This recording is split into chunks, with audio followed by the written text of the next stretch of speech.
Саламатсызбы эжеке. Азыркы учурда кыздар көбүнчө эле зордук зомбулукка көп кабылып атат.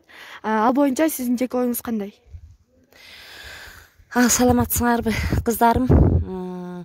Ушу биздин коомдо чындап эле азыркы ушу мезгилдерде чындап эле кыздар ушундай зордук зомбулукка көп кабылып калышып атышат. Анткени кыздарды уурдап барып жашасак боло берет деген ушу жигиттердин, эркектердин оюна мен ушу каршымын да. 100% каршымын. Анткени кыздын да өзүнүн бир кызда дагы жүрөк бар да. Эркектерде эле жүрөк эмес, кыздарда да жүрөк бар. Кыздардын дагы ою менен бөлүшүп, ошо кыздар макул болсо, анан кийин бул турмуш деген оңой эмес, оңой нерсе эмес да. Турмуш деп бекеринен айтпаган.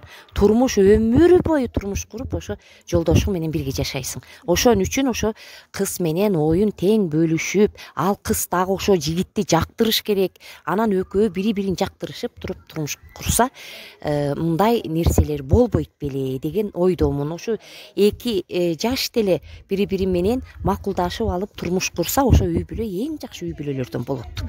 Мен мисалы үчүн Абышкан менен ошо жашыбыздан ошо сүйлөшүп, экөөбүз оюбузду тең бөлүшүп, ошентип атып баш бошконбуз. Мына жашообуз жакшы, миң марта шүгүр, Аллага шүгүр. Ошон үчүн мен жигиттерге, эркектин дегендерге кайрылгым келет.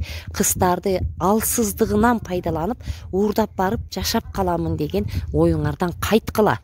Эгер сен чындап эле эр жигит болсоң, кызды сыйлап, ошо кызды жакшынакай кылып колуңа кондуруп алыш үчүн ар кандай кыздын көңүлүн табыш үчүн ар кандай мамиле менен барып туруп, кызды колуңа кондуруп, ошол сага бакыт болуп бере турган болсо, ошо бакыт кушун колуңа кондуруп алганга аракет кылгыла деп ушу жигиттерге кайрылмакмын.